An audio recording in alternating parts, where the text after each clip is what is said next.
Last month, my daughter-in-law told a judge I couldn't remember my own name, and then I handed that judge a 41-page file documenting every dollar she stole from me, organized by date, amount, and method, in the same format I used to file suspicious activity reports at the bank where I worked for 32 years. I'm Perlene Sims. I'm 66 years old. I looked at Vanessa and said, "The columns balance now." But that's not where this starts. Before I continue, if you haven't already, subscribe to this channel and tell me in the comments what time it is where you are right now. I want to see how far this reaches. I wake up at 5:15 every day, same as I have since 1990. No alarm, my body just knows. I put the coffee on. Community dark roast, 2 scoops, no filter, because Roosevelt said filtered coffee tastes like somebody apologized for it. And I stand at the kitchen window while it brews. The light comes through the crepe myrtle first, then the fence, then the 5-gallon buckets lined up along the back where Ro used to grow tomatoes. The buckets are still there. I grow herbs in them now. Basil, rosemary, a little thyme. Nothing that needs much attention. Just enough green to keep the backyard from looking like it gave up. Cornbread is on the counter before the coffee's done. 11-year-old orange tabby, shaped like a dinner roll, and he follows me room to room like I owe him something. He sits on whatever I'm trying to read and purrs until the paper vibrates. I pour his food, pour my coffee, and take both cups, mine and the empty one I still set out, to the back room where the quilt frame takes up most of the floor. I've been working on a king-size quilt for 8 months now. Storm at Sea pattern, made from Roosevelt's old work shirts, navy cotton button-downs that Memphis Light, Gas, and Water issued him every year for 29 years. He kept every single one. The pattern is cut angles and sharp points that look like somebody spilled a box of scraps on the floor. Chaos up close. But when the whole thing is finished and you step back across the room, the blocks form perfect geometric waves, ocean and sky. You can't see the design when you're in the middle of it. You have to finish the whole thing before it makes sense. I can look at a signature and tell you if the hand that wrote it was the same hand that opened the account. Not a guess, I know. 32 years behind the teller window at First Tennessee Bank on Poplar Avenue, starting at 22, retiring at 54 as senior teller and vault custodian. Over 400,000 transactions. Not one fraudulent piece of paper cleared my window. I caught a $78,000 check kiting scheme in 2011 because the endorsement on a third-party check had a hesitation mark on the downstroke of the K. That tiny hitch where the pen lifts a fraction too long. That's what happens when someone is copying a signature instead of writing their own. My branch manager told the auditors I had the best hands and the best eyes in the building. And I can count cash by weight. A fresh stack of hundreds weighs different from a circulated stack. The oils from people's hands change the paper. You handle enough money, you stop needing to count it. You feel it. Roosevelt Sims was a lineman for MLGW for 29 years. Broad hands, careful man. He dropped dead on the back porch 5 years ago on a Saturday morning watering the tomatoes. Heart attack. No warning. The hose was still running when I found him. He left me the house on Roselle Street, 3-bedroom brick, paid off since 2009, worth about $210,000. His MLGW pension, $1,740 a month. My First Tennessee pension, $1,580. A savings account with $28,000. And a life insurance policy, $95,000, that I rolled into an annuity at a credit union in Whitehaven because Roosevelt chose that credit union himself. In the kitchen drawer, underneath a stack of coupons and a pack of batteries, there's a pad of First Tennessee deposit slip blanks, half used. Every Friday for 29 years, Roosevelt filled one out by hand and left it on the counter.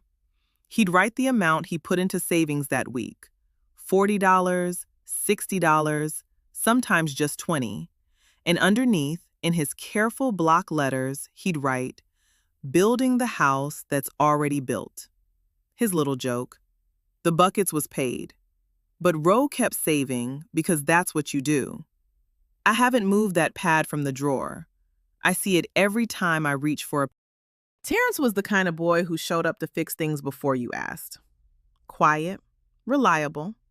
He rode his bike to the bank after school and did his homework in the lobby while I finished my shift. Every teller knew his name. Every teller knew he liked butterscotch from the candy jar on the counter. He'd sit in that plastic chair with his feet not touching the floor, and when customers asked if he was mine, I'd say, "That's my auditor. He's checking my work." He thought that was the funniest thing in the world. He graduated from Whitehaven High in 2007. Not top of his class, but steady. Got a job at AutoZone, then FedEx, then a city job with the Parks Department. He wasn't ambitious the way some people mean it. He wasn't chasing anything. But he showed up every shift, paid his car note on time, and called me on Sundays. I was proudest of him the day he helped Deacon Patterson re-roof the church annex without being asked. He just showed up with a tool belt and worked 12 hours in August heat because somebody needed help, and he had hands. Then he met Vanessa. After that, the Sunday calls got shorter. Then they stopped. When I'd ask how things were going, he'd start his sentences with, "Vanessa says," like her opinion was a citation he needed to include. He'd glance at her before answering questions about his own schedule. He stopped coming to fix things before I asked. He stopped coming unless she came too. I met Vanessa Tate at a cookout at Terrence's apartment in the summer of 2019. She was 26, pretty, smiled wide and talked fast and hugged me like we were old friends, which we were not. She brought potato salad in a store container and put it in a bowl like she'd made it, which I noticed because I noticed things. But what I really noticed was the way she looked at my house when Terrence drove her over the next week. She walked through the rooms and asked about the square footage and the property taxes before she asked how I was feeling. She looked at my house the way you look at something you're pricing at an estate sale. Her mother, Gloria Tate, was a notary public in DeSoto County, Mississippi. I met her once, briefly, at the engagement dinner. She was the kind of woman who listened more than she talked, which I might have admired if her eyes hadn't been doing math the whole time. The first check I wrote was for $2,800. Terrence and Vanessa needed a security deposit and first month's rent on the apartment in Hickory Hill. Terrence called me on a Thursday evening, and I could hear Vanessa coaching him in the background. Not the words, just the rhythm of someone feeding lines. He said, "Mama, we found a place, but we need help getting in." I said, "How much?" And before he could answer, I heard Vanessa whisper a number. He repeated it. I wrote the check that evening at the kitchen table. I remember holding it under the light before I sealed the envelope, the way I used to hold checks at the bank, tilted so the ink catches the overhead. Old habit. $2,800. I mailed it the next morning and didn't think about it twice. That's your son. You help. 2 months later, $4,200. Vanessa wanted to open a salon. Cosmetology equipment, first chair rental, some licensing fees she said the state required. Terrence drove to my house on a Saturday morning. Vanessa sat in the car with the engine running. He stood in my kitchen and said, "It's an investment in our future, Mama." I could hear her vocabulary in his mouth like an echo in the wrong room. I wrote the check. He took it to the car. She didn't come in to say thank you. Then $1,400 for car insurance when Terrence let his policy lapse. He'd never let anything lapse in his life before Vanessa. I called the insurance company directly and paid it over the phone while Terrence sat in my living room looking at his shoes. Then came the wedding. $3,100 for the flowers, the reception food, and the deposit on the community center where they held it. Small ceremony. 40 people. I made the punch and the peach cobbler myself. Vanessa's only comment about the venue was that it was modest. She said the word the way you'd describe a waiting room. Gloria nodded. Nobody thanked me for the cobbler. Then $847. Vanessa needed emergency dental work and said her insurance from the salon hadn't kicked in yet. Terrence called at 9 o'clock at night. I could hear Vanessa in pain in the background, and I gave my credit card number to the dentist's after-hours line without asking a single question. 847. Not 800, not 900. 847. Odd numbers are always real. Round numbers are estimates. I know the difference. I sat down one evening with a pencil and a legal pad and added $2,800, $4,200, $1,400, $3,100, $847. I drew a line. $12,347. That's money I gave because I was asked, and I said yes because that's what mothers do. Every check cleared. Every dollar went where they said it would go, as far as I knew. I'm not complaining about the giving. I'm setting the table so you understand what came next. The first time was at Thanksgiving. Vanessa rearranged my kitchen while I was getting dressed for church, moved the spice rack, reorganized the pantry, put the good china on a shelf I can't reach without a step stool. When I said something, she laughed and told Terrence, "Your mama's set in her ways." She said it like it was charming. It wasn't. The second time was worse. I invited them for Roosevelt's birthday, the anniversary of his birth, not his death, because I celebrate the life. I'd made his favorite dinner, smothered pork chops, rice and gravy, collard greens. Vanessa arrived and immediately started talking about a diet she'd read about, how processed food was killing our community, how she brought a kale salad instead. She set it in the center of the table like a flag she was planting. Terrence ate the kale salad. He didn't touch the pork chops. The third thing happened behind my back. Moselle told me. Vanessa had been telling people at Greater Mount Moriah Baptist, Terrence's cousins, church members, anyone who'd listen, that I was slipping since Roosevelt passed. Forgetting appointments, repeating stories, leaving the stove on. She'd asked the pastor to check on me, which sounds like care if you don't know the playbook. But I know the playbook. I spent 32 years watching people set up the story before they made the withdrawal. You don't take somebody's money and let them keep their credibility. You take the money first and the mind second. And then Moselle came up the steps one Tuesday morning with her terrier, Sergeant, pulling at the leash and said, "Pearl, something's not right with your mail." She hadn't seen a bank envelope in my box in 12 weeks. The cream envelope from First Tennessee with the blue logo. Every second Tuesday like clockwork. Gone. "Maybe they switched to electronic," I said, but I never asked them to. And First Tennessee doesn't switch you without a form.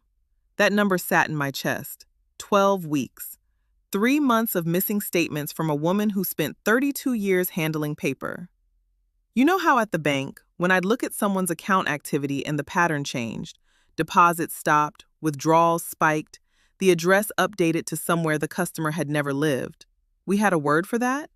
We called it a compromised account. The customer usually didn't know yet.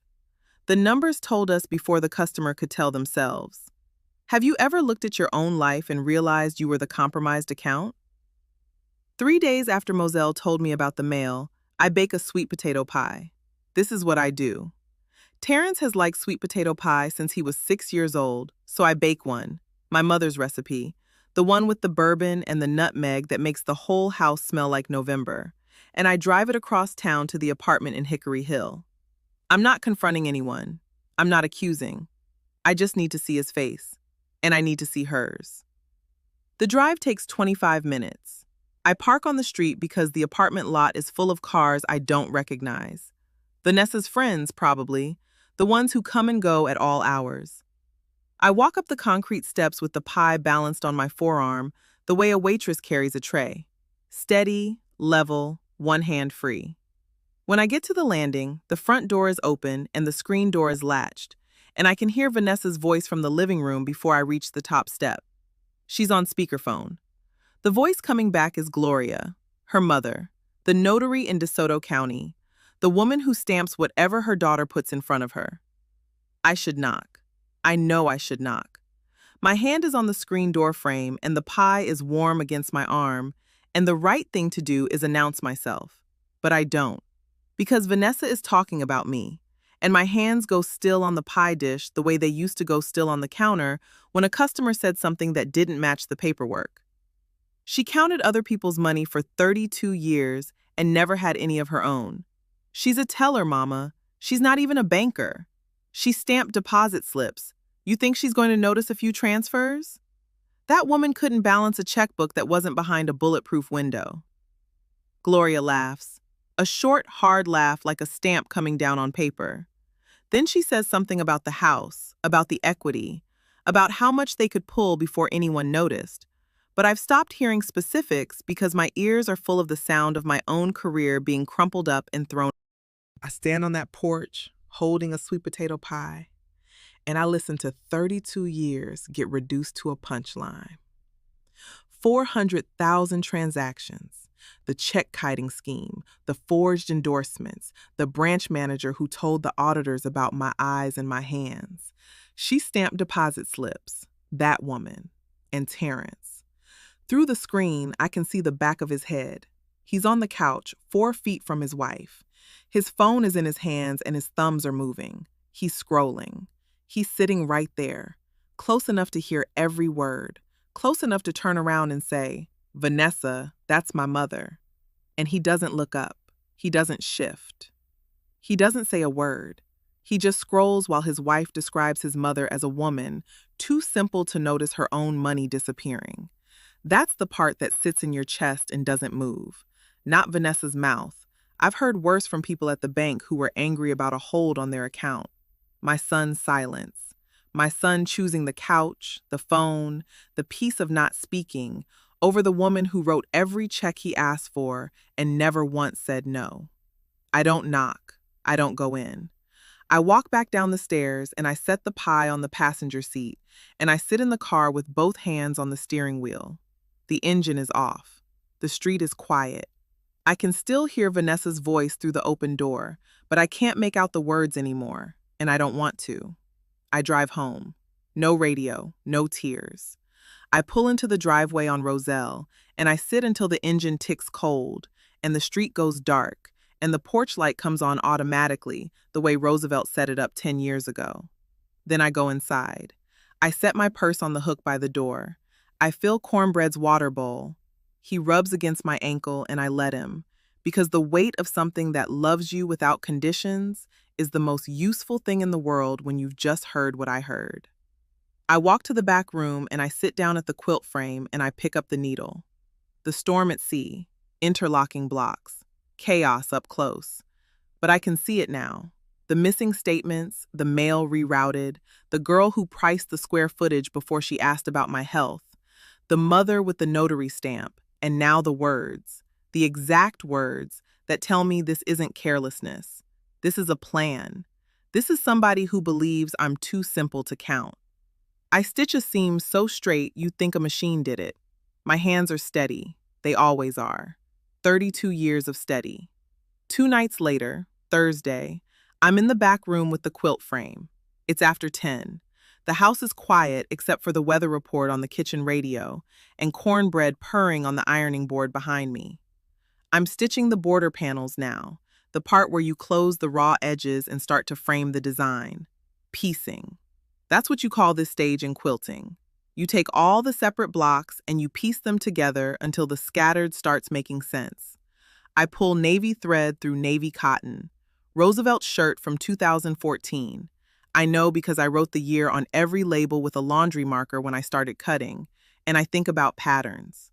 I've spent my whole adult life reading patterns. The way a customer's deposits taper off before they bounce a check. The way a signature changes when someone else starts writing it.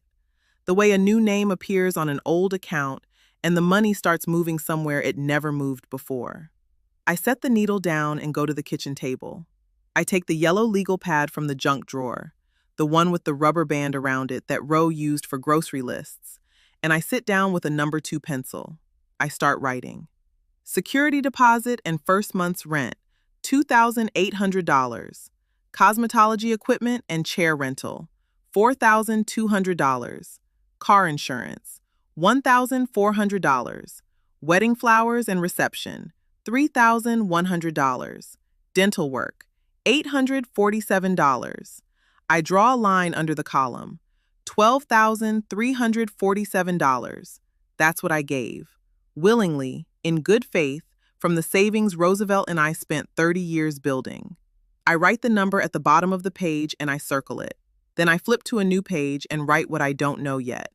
What the missing mail might mean, what the redirected statements might be hiding.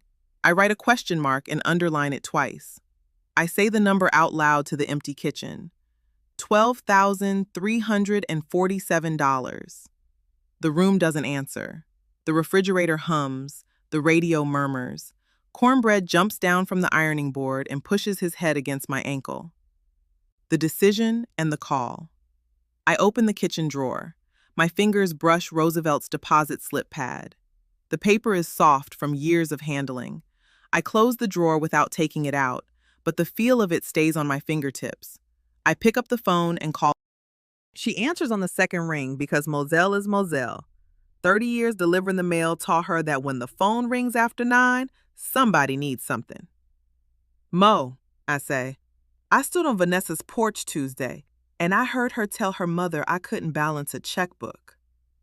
Silence. Then Moselle says, Pearl, that girl has been auditing your life since the day she walked in the door. I've been waiting for you to see it. That's Moselle. She doesn't soften and she doesn't rush. She delivers. I'm going to pull every record I can find, I say. I'm going to count every dollar.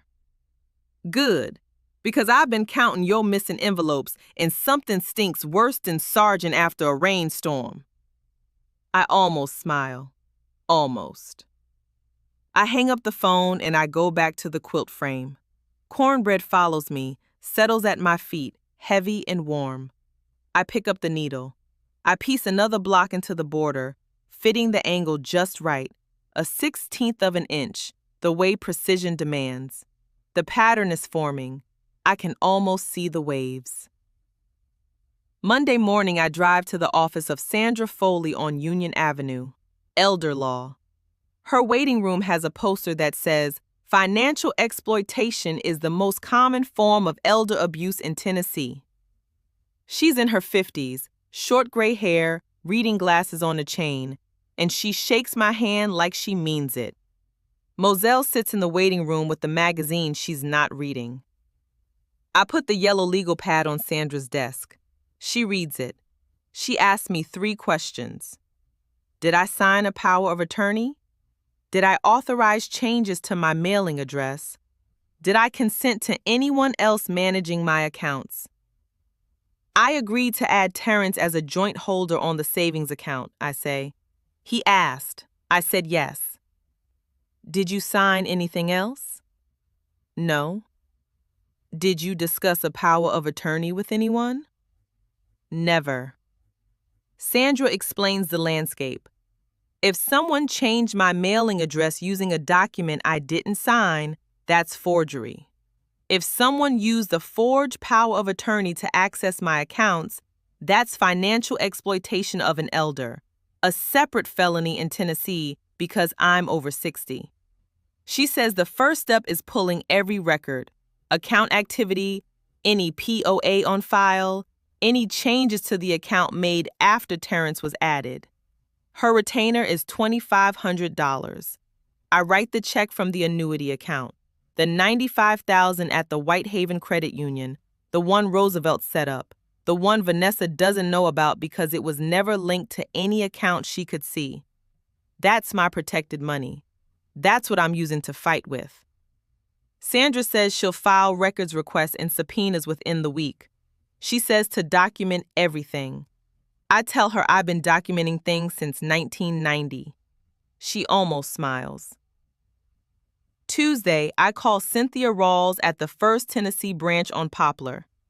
Cynthia and I worked side by side for 19 years. She's 61, still a senior teller, still behind the same window I left. I tell her what Moselle noticed, what I overheard, what Sandra said. She goes quiet the way tellers go quiet when they know the drawer isn't going to balance. "Give me an hour," she says. She calls back in 40 minutes. "Pearl, somebody changed your statement mailing address 4 months ago to a P.O. box in Hickory Hill, and there have been ATM withdrawals, 23 of them over the last 13 months. Always from the Walgreens machine on Winchester, never from this branch. The amounts are always under 2,000, 1,200 here, 1,800 there. I know why. Under 2,000 keeps you below the automatic review threshold. Whoever did this knew how the alert system works, or asked the right questions and paid attention." "What's the total?" I ask. $19,400. $19,400 out of my $28,000 in savings. "In the address change, what authorized it?" "A power of attorney. Names Terrence as your financial agent. Notarized in DeSoto County, Mississippi." Gloria Tate. I feel it click the way tumblers click in a vault. One fact engaging the next, the mechanism turning. "Cynthia, I never signed a power of attorney." "I know you didn't. The signature doesn't look like yours. It's too round. Your letters are narrow. You've been writing in small spaces your whole career. Whoever signed this writes big, like they've got a whole page to fill." That's Vanessa. I've seen her sign credit card receipts. Her V takes up half the line. Cynthia prints the full transaction report, the address change form, and the POA, and locks them in the branch safe. "This is a pattern, Pearl," she says. "This isn't your son forgetting to tell you about a withdrawal." I know what it is. I've filed suspicious activity reports on exactly this kind of pattern. Small, regular withdrawals from a machine far from the home branch. Address redirected so the account holder stops receiving authorization document that doesn't match the customer's known signature. I've written the report 100 times. I just never expect it to be the subject line. I go to see Brenda Kyles the same week. She owns the beauty supply store next to V's Beauty Bar in Hickory Hill.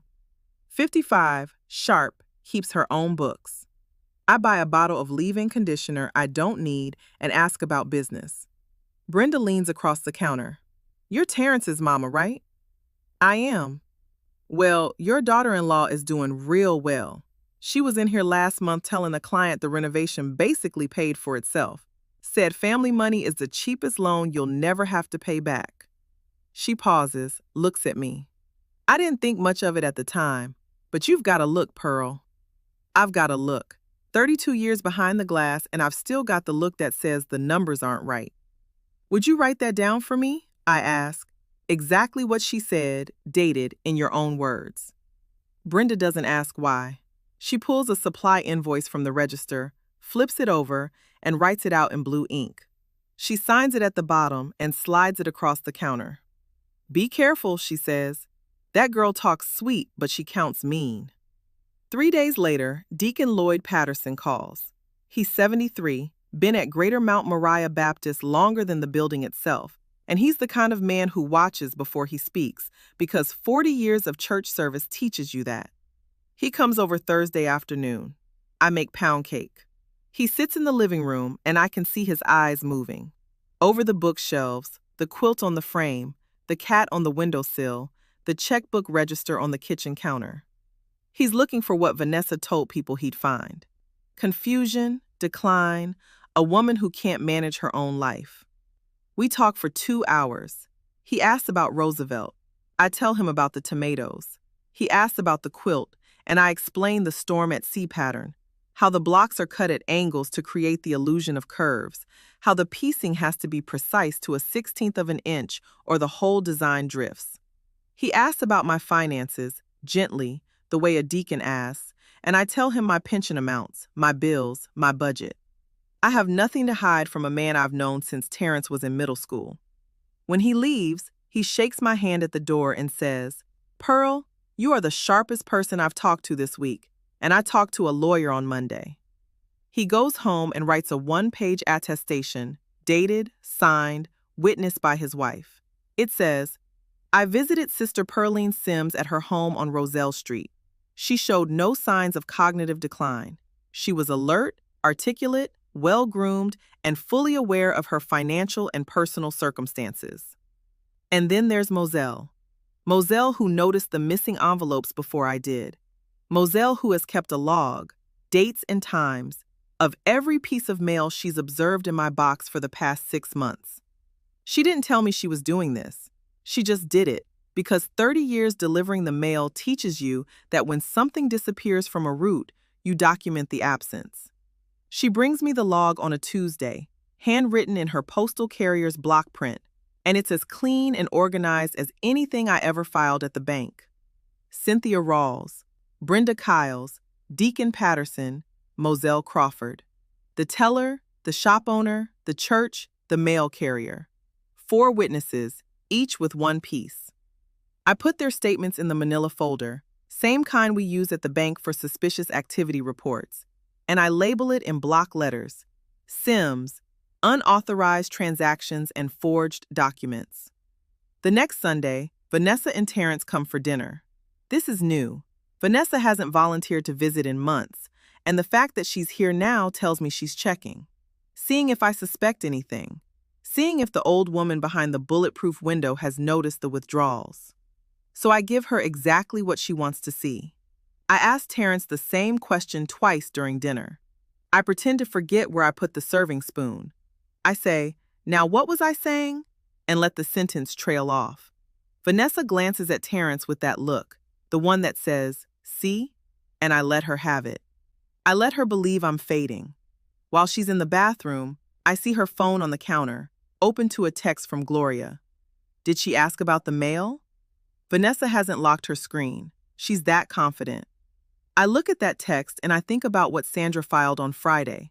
The records request, the subpoena for the P.O. Box rental records, the demand for the original POA document with the forged signature. Vanessa is texting her mother about whether I noticed the missing mail. Meanwhile, Sandra Foley has the transaction records, the forged POA, and a handwriting analysis request pending with a certified examiner. She stamped deposit. Those were her exact words. I quoted them to Sandra the day I hired her. Sandra wrote them on her legal pad and underlined them. I wash the dishes after they leave. Cornbread sits on the windowsill. I pick up the quilt project from the basket in the hallway where I keep it between sessions. The binding strips I've been cutting for the border, and I carry them to the back room. I lay them out on the frame, pressing seams flat with my thumbnail. Between investigation steps, between phone calls and document requests and strategy sessions with Sandra, I quilt. The rhythm holds me steady. Cut, piece, stitch, press. The same hands that count money and catch forged signatures. I open the kitchen drawer for a rotary blade and my fingers touch the deposit slip pad. Roosevelt's pad. I don't take it out. I just touch it. The paper is soft. The pencil marks are faded. It's enough. Now let me ask you something, and I want you to think about it. In banking, there's a thing called willful blindness, when someone who should know about fraud on an account chooses not to look. The law says if you had reason to know and you look the other way, you're responsible. At what point does a person who watches someone they love get robbed and says nothing? At what point does their silence become the same thing as holding the door open? 5 weeks after I hired Sandra, Vanessa makes her move. I get the paperwork on a Wednesday morning.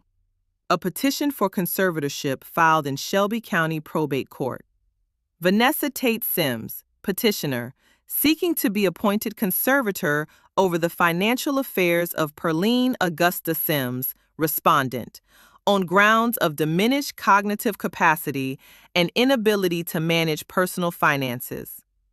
The petition cites erratic financial behavior, memory loss observed by family members, and failure to maintain household accounts. It requests full authority over my bank accounts, my property, and my pension disbursements. She's trying to take legal control of everything I own by telling the court I can't think straight. I read the petition at my kitchen table. I read it twice. Then I set it down and pour a cup of coffee and drink it standing at the window, watching the crepe myrtle move in the wind. I'm not surprised. Sandra told me this might happen. When the criminal complaint starts moving, the person who filed the forged documents panics and tries to get ahead of it. And the fastest way to get ahead of an elder exploitation case is to become the elder's legal guardian. Then everything the guardian did before becomes retroactively authorized, and the old woman with the file full of evidence becomes a confused person who needs supervision. My phone shows 8 missed calls from Vanessa since Monday. I haven't answered any of them. I call Sandra. She's already seen the filing. The court sent her a copy because she's my attorney of record. This is defensive, she says. She knows the complaint is coming and she's trying to flip the narrative. We file our response this week. Sandra files a 41-page counter motion on Friday. It includes the full transaction report from Cynthia Rawls documenting 23 unauthorized ATM withdrawals totaling $19,400. The forged power of attorney with signature analysis showing it doesn't match my known handwriting. The address change form routing my statements to a P.O. box I never rented. Statements from Brenda Kiles and Deacon Patterson. A letter from my physician confirming I have no diagnosed cognitive impairments. And my own 12-page chronological account of every dollar, given and taken, organized the way I organized suspicious activity reports for 32 years. Sandra calls me that afternoon. Pearl, when the judge sees this counter motion next to that conservatorship petition, it's going to look like what it is. A woman trying to lock the barn door after the horse filed a police report. I allow myself one small moment of satisfaction. Then I move on. There's more to count. Vanessa is at my front door the following Wednesday, trying the handle, talking through the screen about just wanting to check on you and signing a few papers to make things easier. My phone shows 31 missed calls from her now. I don't answer the door. What she doesn't know is that Sandra's counter motion has been sitting in the courthouse since Friday. It's filed and docketed while Vanessa stands on my porch explaining how lawyers just complicate things. But the counter motion isn't the worst of it. Because the week Sandra's investigator pulled the deed records, I drove to the Shelby County Register of Deeds and asked the clerk to pull every filing against my property on Roselle Street. And there a home equity line of credit, $35,000, taken against my house, Roosevelt's house, the house he paid off in 2009, the house where he grew tomatoes in 5-gallon buckets and left deposit slips on the counter, through an online lender that doesn't require in-person verification. The application lists home repairs and medical expenses as the purpose. No repairs have been made to my house. I don't have medical expenses beyond what Medicare covers.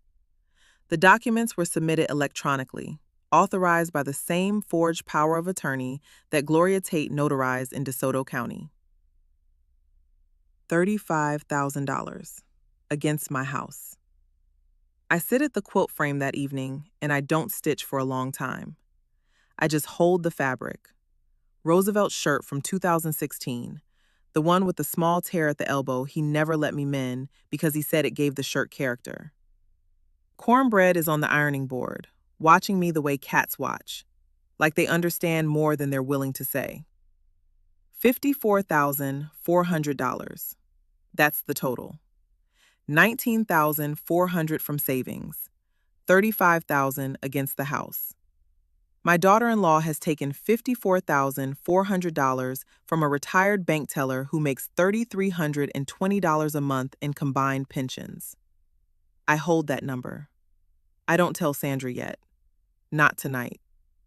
Tonight, I just sit with it, the way you sit with a diagnosis before you start making the plan. I stitch one seam, then another. The Storm at Sea pattern is almost finished. The borders are complete, the binding is cut. I'm close enough to see the waves forming, the ocean in the sky, the design that only appears when you step back far enough. I hold this discovery for the hearing. Sandra will deploy it when it matters. But tonight, it's mine. 2 days later, Vanessa catches me at the grocery store. She walks up in the produce section with a cart full of things she doesn't need, and she talks to me like I'm a client who's behind on payments. Mama Sims, you really should let us handle the bills for you. Terrence worries. We all worry. You've got too much on your plate for a woman living alone. She speaks slowly, like I might not understand full-speed English. She puts her hand on my arm the way a real estate agent touches a reluctant seller. The charm is gone. This is the project manager voice, the one that says, "We're going to do this whether you like it or not, so let's make it easy." I let it land. I look confused. I say, "Well, I don't know, Vanessa. Maybe you're right. It is getting to be a lot." I let my shoulders sag. I let my eyes go soft and tired. She relaxes. She pats my arm and says she'll come by next week to help organize. She walks away toward the registers, and I stand there in produce holding a bag of sweet potatoes, and I think about the 41-page counter motion that's sitting in a courthouse file with her name on it. The hearing is on a Thursday morning in April at Shelby County Probate Court, room 204. Sandra told me to arrive at 8:30 for a 9 o'clock docket. I lay out my clothes the night before. The navy blue dress I bought for Roosevelt's funeral, the only formal dress I own that still fits right, pressed on the ironing board where Cornbread usually sleeps, which means he sits on the kitchen counter and stares at me with offense until I'm done. The pearl earrings Ro gave me for our 30th anniversary. Low heels, not flats, because I want to stand straight in that courtroom, and I want my posture to say what my mouth won't. I put Roosevelt's deposit slip pad in my purse. Not to use. Not to show anyone. Just to carry. The way you carry a photograph. The way you carry a name. Moselle pulls up at 8:15. She doesn't honk. She just waits in the car with the engine running until I come out, and then she walks in with me like she's been walking into courthouses her whole life.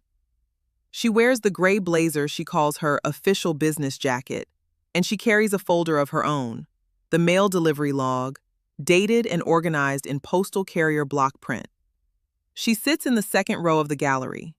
Cynthia Rawls is there. She took a personal day from the bank, told her supervisor she had a family obligation, which isn't a lie. 32 years makes you family. She sits behind Sandra with a manila envelope in her lap. The original transaction records, the forged POA, the signature comparison she pulled from the branch safe. Brenda Kiles is there.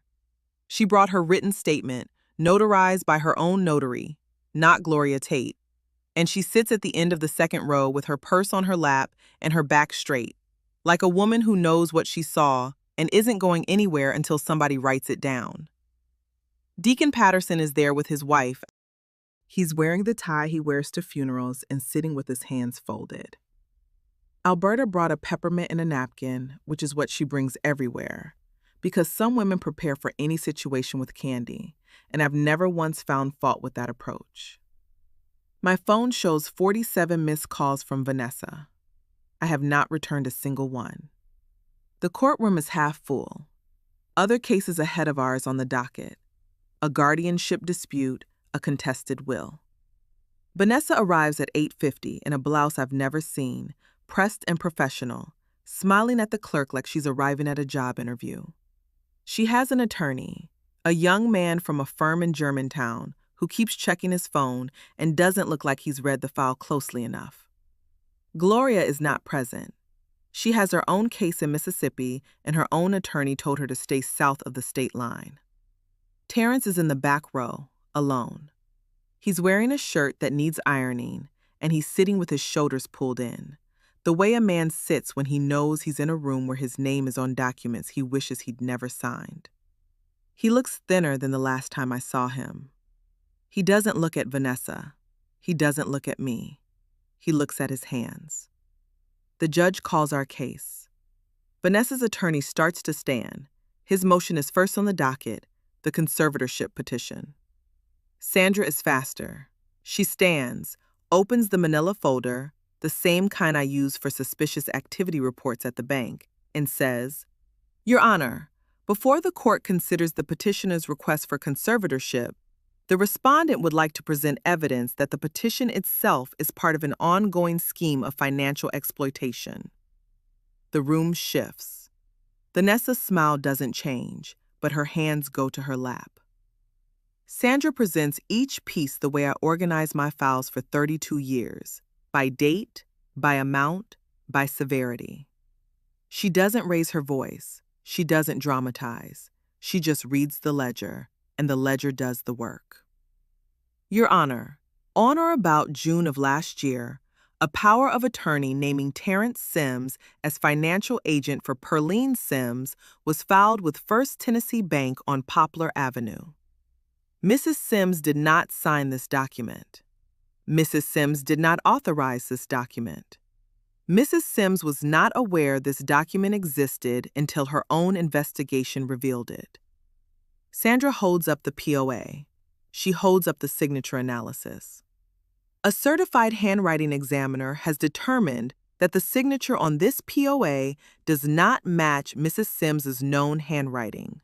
Specifically, the letter formations are inconsistent with the narrow, controlled script characteristic of someone who spent 32 years writing in the confined spaces of bank forms and ledgers. Mrs. Sims's letters are narrow. The signature on this document is wide and looping, consistent with the known handwriting of the petitioner, Vanessa Tate Sims. Cynthia nods from the second row. She trained beside me. She's compared thousands of signatures. She knows what mine looks like. This forged POA was notarized in DeSoto County, Mississippi by Gloria Tate, the petitioner's mother. Miss Tate notarized a document bearing a signature she knew or should have known was not that of the named principal. Using this forged instrument, the petitioner's husband, at the petitioner's direction, made 23 ATM withdrawals from Mrs. Sims's savings account over 13 months. All withdrawals were made from the automated teller at the Walgreens pharmacy on Winchester Road, not from the Poplar Avenue branch where Mrs. Sims is personally known to every member of the staff. The amounts were structured to remain below the automatic review threshold: $1,200, $1,800, $1,500, $900. Never above $2,000. 20,000 transactions over 13 months. Sandra reads each withdrawal: date, amount, location. The judge is writing. The courtroom is quiet except for Sandra's voice and the scratch of the judge's pen. Total withdrawn from Mrs. Sims's savings account, $19,400. Of the original $28,000 in that account, built over 29 years of weekly deposits by Mrs. Sims and her late husband, Roosevelt Sims, $19,400 was removed without authorization. Additionally, the statement mailing address on Mrs. Sims's account was changed, routing all paper correspondence to a P.O. box in Hickory Hill, a P.O. box rented by the petitioner. This prevented Mrs. Sims from receiving her monthly account statements for 4 months. The address change was authorized using the same forged power of attorney. Sandra turns to the community testimony. Mrs. Brenda Kiles, a business owner whose establishment is adjacent to the petitioner's salon, will attest that the petitioner stated, in her presence, to a client, that family money is the cheapest loan you'll never have to pay. Brenda stands briefly in the gallery. She doesn't speak. She just stands so the judge can see her, and then she sits. That's enough. Deacon Lloyd Patterson of Greater Mount Moriah Baptist Church visited Mrs. Sims at her home and attests in a signed witness statement that she displayed no signs of cognitive decline whatsoever. She was, in his words, alert, articulate, and fully aware of her financial and personal circumstances. Mrs. Moselle Crawford, retired postal carrier, has provided a documented log of Mrs. Sims's mail patterns showing the disappearance of bank correspondence coinciding exactly with the address change. Sandra turns a page. She looks at Vanessa's attorney. She looks at the judge. The room is already tilting, and she hasn't dropped the heaviest piece yet. And now, Your Honor, the matter of the property. On or about September of last year, a home equity line of credit in the amount of $35,000 was taken against Mrs. Sims's home at Roselle Street, a 3-bedroom brick residence that was fully paid off in 2009. The loan was obtained through an online lender that does not require in-person verification. The application lists home repairs and medical expenses as the purpose. No repairs have been made to the home. Mrs. Sims has no outstanding medical expenses. The loan documents were authorized using the same forged power of attorney, notarized by the same Gloria Tate. A lien of $35,000 was placed on a widow's paid-off home without her knowledge or her consent. The judge stops writing. He removes his glasses and sets them on the bench and looks at Vanessa. The courtroom is quiet enough to hear the air conditioning. Vanessa's face changes. Not dramatically. It's the small kind of change, the kind I spent 32 years reading across the teller counter. The polished expression doesn't collapse. It empties. The eyes go flat. The jaw sets into something rigid. Her hands, which had been resting on the table in front of her, slide into her lap and grip each other. I've seen that face on every person who understood, in a single moment, that the evidence was complete and the story they'd prepared was useless. The way a child's face changes when the teacher opens the desk and finds the answer key right there on top. The total documented financial exploitation, Sandra says, $54,400. $19,400 from the savings account, $35,000 against the home. She pauses. Then she recites the full ledger. Every dollar given and every dollar taken, the way I organized them on the yellow legal pad at my kitchen table. $2,800, apartment security deposit, given willingly. $4,200, salon equipment and licensing, given willingly. $1,400, car insurance, given willingly. $3,100, wedding expenses, given willingly. $847, dental emergency, given willingly. Total given in good faith by Mrs. Sims to her son and daughter-in-law, $12,347. Total stolen through forgery and fraud, $54,400. Total cost of this relationship to Perlene Sims, $66,747. The numbers land in that room. I can feel them hit. And then I speak. I don't stand up. I don't raise my voice.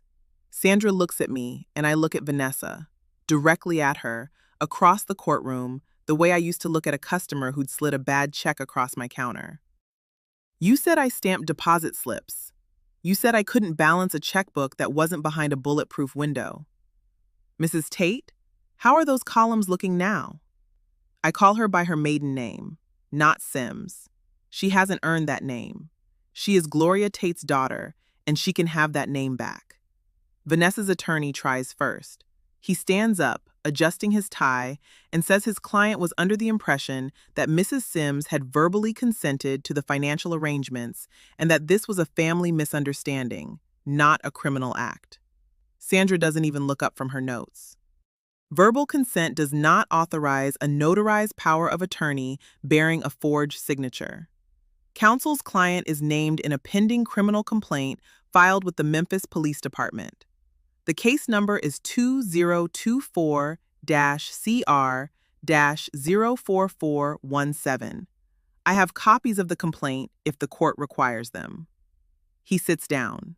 He does not stand up again. Vanessa tries second.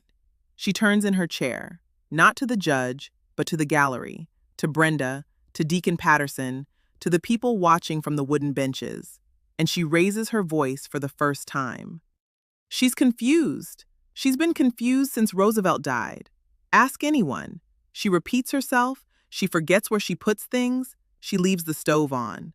I've been trying to help this family since the day I married into it. And this is what I get? Moselle stands up in the second row. She doesn't shout. She doesn't lean forward. She says, flat and clear, in the voice of a woman who has delivered bad news to mailboxes for 30 years. I have been Pearline Sims's neighbor for 27 years. She has never been confused about anything except why her bank envelope stopped coming. Moselle sits down. Vanessa stares at her. The gallery is silent. Then Vanessa tries a third time. The mask is gone now. The wide smile from the cookout, the project manager voice from the grocery store, all of it stripped away. She looks at me and her voice drops to something I haven't heard from her before. Low. Mean. The voice of a cornered person who has run out of performances. You think you're so smart with your little folder? You think your columns and your legal pads mean anything? I kept that family running. I built that salon from nothing while your son sat on the couch. Every dollar I spent making something. What did you ever build? You counted other people's money your whole life. You never made a dime of your own. The judge starts to speak, but I'm already talking. I look at Vanessa, at Mrs. Tate, and I keep my voice level. Mrs. Tate, you didn't build anything. You borrowed. And you borrowed from someone who counts for a living. Terrence is in the back row. He's leaning forward, elbows on knees, hands pressed together like he's praying or trying to hold himself in one piece. He's thinner than the boy who used to ride his bike to the bank. His shirt collar is loose. The man who showed up to re-roof churches without being asked looks like a man who hasn't been asked anything in a long time and isn't sure he'd know the answer if he was. He opens his mouth. He starts to say, Vanessa was just trying to, and then he stops. He looks at me. He looks at the folder on Sandra's table, at the stack of documents, at the ledger with every dollar accounted for in the careful columns of a woman who spent her life writing in small spaces. He closes his mouth. He sits back. He puts his hands in his lap. And in that moment, underneath the exhaustion and the guilt and the cheap shirt, I see my son. The boy who did homework in the bank lobby with his feet not touching the floor. The boy who reached into the candy jar for butterscotch and thought his mama was the most important person in the building. He's still in there, under everything Vanessa laid on top of him. But he chose silence when silence cost everything. And that's a debt that doesn't settle with a phone call on Sunday. The judge denies the conservatorship petition. He says it plainly. The evidence presented by the respondent demonstrates not cognitive decline, but an organized, methodical, and thoroughly documented response to financial exploitation. He refers the matter to the Shelby County District Attorney for criminal prosecution. He orders a temporary restraining order against Vanessa Tate Sims and Gloria Tate, prohibiting contact with me or access to my financial accounts or property. Sandra walks out with me. Moselle walks on my other side. Cynthia, Brenda, and the Pattersons follow. Vanessa stays in the courtroom with her attorney. She does not look at me. My phone shows 93 missed calls. I delete them all in the elevator. The criminal case moves through the system the way criminal cases do, slowly, then all at once. Vanessa Tate Sims is charged with forgery, financial exploitation of an elderly adult, and theft of property over $10,000. Gloria Tate is charged separately in DeSoto County, Mississippi, with fraudulent notarization and conspiracy to commit financial exploitation. Vanessa's bond is set at $15,000. Gloria's is $5,000. In September, Vanessa takes a plea. Her attorney tells her the evidence is overwhelming. The transaction records, the forged POA with the handwriting analysis, the witnesses, the documented pattern of structuring withdrawals under the review threshold. She gets 2 years probation, 500 hours of community service, and a restitution order for the full $54,400. Her attorney argued for reduced restitution. The judge looked at Sandra's file and said no. Gloria pleads guilty in Mississippi to fraudulent notarization, suspended sentence, permanent loss of her notary commission, and a $5,000 fine. She will never notarize another document in the state of Mississippi. The stolen savings funded the salon renovation, chairs, fixtures, a reception desk, every dollar accounted for, all of it gone into V's Beauty Bar. Terrence is not charged. The evidence supports that Vanessa and Gloria acted without his direct knowledge, and that Vanessa told him I'd agreed to everything. Sandra says the prosecution reviewed his cooperation and his sworn statement and determined he was a tool, not a co-conspirator. He moves to Raleigh to stay with a cousin. He gets a job at a hardware store. He calls me every Sunday. I answer some of them. The home equity lien is voided in January. Sandra files the fraud affidavit with the Register of Deeds, and the online lender, once they see the forged POA, the notarization by the borrower's own mother-in-law, and the police report, doesn't fight it. They void the lien and begin their own investigation because they were defrauded too. The house on Roselle Street is clear, paid off in 2009 and clear again now.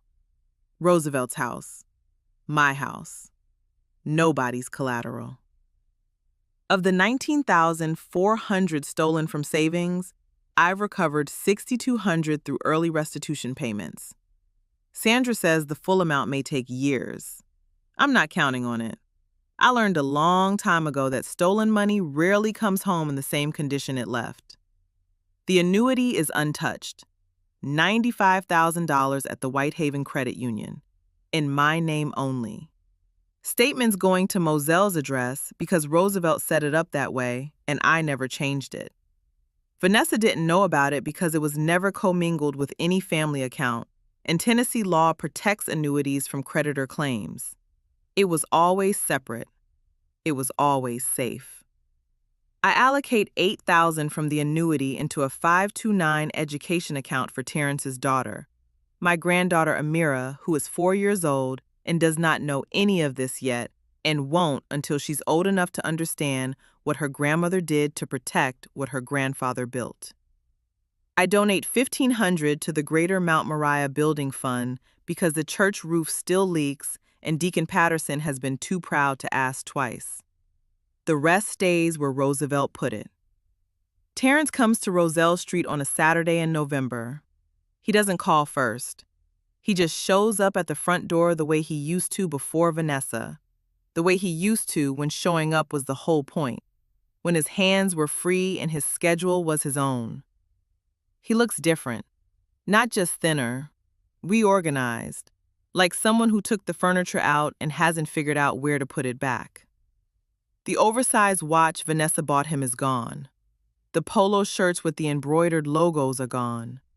He's wearing a plain flannel shirt and work boots, and his hair is cut short, the way it was before she told him to grow it out. His posture is straighter than I've seen it in years, but his eyes carry the weight of a man who knows he chose wrong and is only beginning to understand the cost.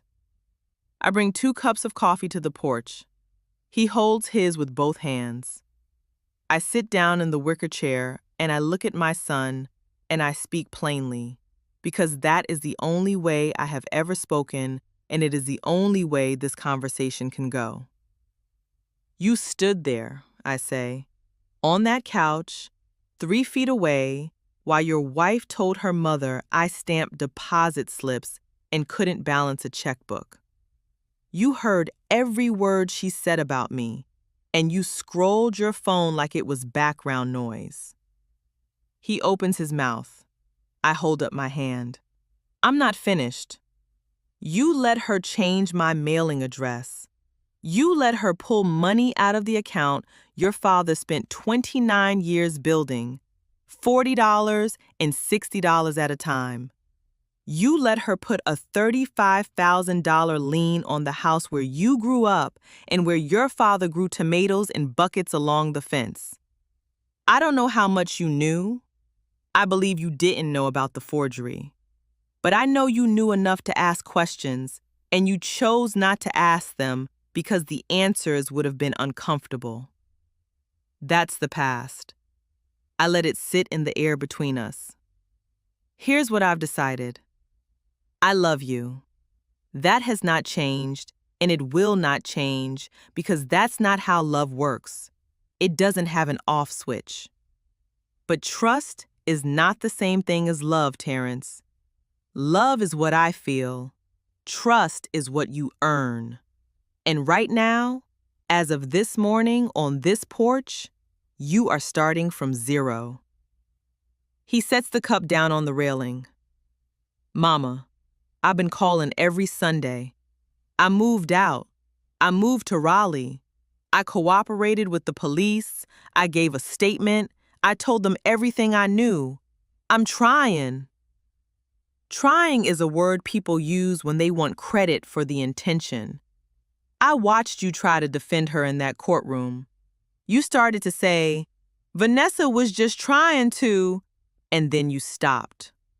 You stopped because you looked at the file on Sandra's table and you saw every dollar laid out in columns, and you knew. That's not trying, Terrence. That's waking up. He rubs his face with both hands. What do you want me to do? Tell me and I'll do it. Come for dinner the second Saturday of every month. Not the first, not the third, the second. So I can plan for it and you can show me you remember a date. Call me on Sundays. Actually call. Pick up the phone and call, not a text at 10 o'clock at night. And bring a mirror. I want my granddaughter to know this porch and this kitchen and this quilt frame. I want her to grow up seeing the house her grandfather built. I can do that. I'm not done. You come alone. No one I didn't invite walks through that door. And if I ever see a piece of paperwork with my name on it that I didn't ask for, ever, we are done. Not a pause, not a break, done. He nods slowly. He picks up the coffee. He takes a sip and sets it down again. Can I come inside? Not today. Today we sit here. Next time you can come in. He stays for another 20 minutes. We don't talk about Vanessa. We don't talk about money or courts or plea deals.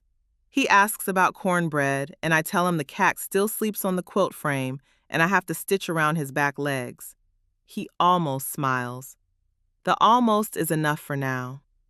We sit in the quiet and watch the street the way we used to when he was small, and the world was just this porch and this street, and the sound of traffic on the next block over. It is not forgiveness. It is not healing. It's a porch and 2 cups of coffee and the smallest possible beginning. I wake up at 5:15, no alarm, same as always. The coffee is community dark roast, 2 scoops, no filter. I stand at the window while it brews. The crepe myrtle is bare this time of year, but the shape is there. The branches make a pattern against the sky like lace, like something pieced together from separate parts that only make sense when you see the whole thing. The buckets along the back fence are winterized. I'll plant basil again in March. Cornbread is on the counter before the coffee's done, heavy and warm, purring like a small engine. I pour his food. I pour my coffee. I take both cups to the back room. The quilt is finished. I spread it on the guest bed last week. The king-size Storm at Sea, made from Roosevelt's work shirts. 8 months of cutting and piecing and stitching. The navy cotton is soft from decades of washing, and the pattern I couldn't see when I was in the middle of it, is perfect. Interlocking angles that resolve into waves. Ocean in sky. From across the room, it looks like water in motion, like something alive. Up close, you can see the stitches. You can see where the seams were pressed, where the points had to be matched to a 1/16 of an inch. You can see the work. I put Roosevelt's deposit slip pad on the nightstand next to the quilt. Not in the kitchen drawer, not hidden, right there, next to the bed he slept in, under the quilt made from the shirts he wore. That's where it belongs now. That's its place. Moselle comes over at 9 with Sergeant on the leash. She sits in the wicker chair. I bring coffee. We talk about the new pastor at Greater Mount Moriah. He still preaches too long, but he's growing on us. We talk about Sergeant's appointment and Moselle's daughter in Atlanta and the price of gas. We talk about nothing, which is the most important thing two old friends can talk about, because it means the ordinary has returned and we are still here on this porch. Cornbread comes through the cat flap and stretches in the sunspot between our chairs. Moselle scratches his head. He purrs so loud we both start laughing. Across the street, Brenda's nephew waves from his truck. I wave back. The street is the same street. The house is the same house. But the spare bedroom is repainted, a soft blue that Moselle helped me pick. And the shelf where Vanessa moved the good china has been moved back to where I can reach it. Small changes. Mine. Terrence comes the second Saturday of the month. He brings a mirror. She's 4.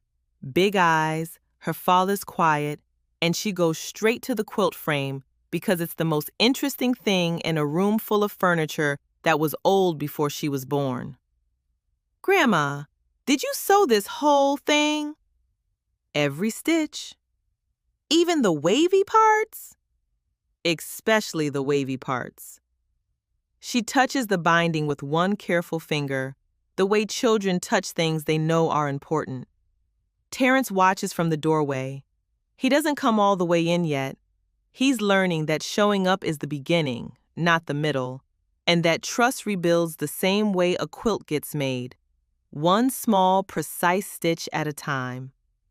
He brings a bag of groceries without being asked. He fixes the wobble on the porch step without being asked. He is trying to become the man who showed up to re-roof the church. I see it. I don't say it. After they leave, I wash the 2 coffee cups and the juice glass and set them in the rack to dry. Cornbread is on the counter, watching me the way he watches everything, like I'm the only show on and the remote's been lost. I scratch behind his ear and he pushes his head into my hand and purrs. I take my coffee to the kitchen table and I sit there in the late afternoon light. The house is quiet. The radio is on low, the gospel station Ro used to play on Saturday evenings, the one I switched away from after he died and just switched back last month because I was ready to hear it again without the silence that used to come after. Through the guest room doorway, I can see the edge of the quilt on the bed. The storm at sea pattern catches the light from the window, the angles, the waves, the navy cotton that used to be a uniform and is now something else entirely. Something finished, something whole. On the nightstand next to the quilt, Roosevelt's deposit slip pad sits where I placed it last week. Not in the kitchen drawer anymore, not hidden under coupons and batteries. Right there, in the open, next to the bed he slept in for 30 years, under the quilt made from the shirts he wore. It belongs there now. That's where it rests. I think about Ro once. Not the death, never the death, the life. The man who came home in the navy cotton and the work boots, who grew tomatoes in 5-gallon buckets because the yard didn't have a proper garden bed, but that never stopped him. The man who went to the credit union every Friday and came home and left a deposit slip on the counter with his careful block letters and his little joke. I pick up my coffee cup. I take a sip. It's lukewarm. I drink it anyway because that's coffee in this house. You don't pour it out just because it cooled down while you were busy living. I sit in my kitchen, in my house, with my cat on the counter and my quilt on the bed and my pension in the bank and my name on the deed and my granddaughter's 529 account growing at the credit union where the little banks mind their business. I don't make a speech. I don't declare anything. I don't address anybody who isn't in this room. The quilt is finished. The house is still standing. The columns balance. If you've been listening this far, thank you. If you know a woman like me, share this with her. She needs to know she's not alone.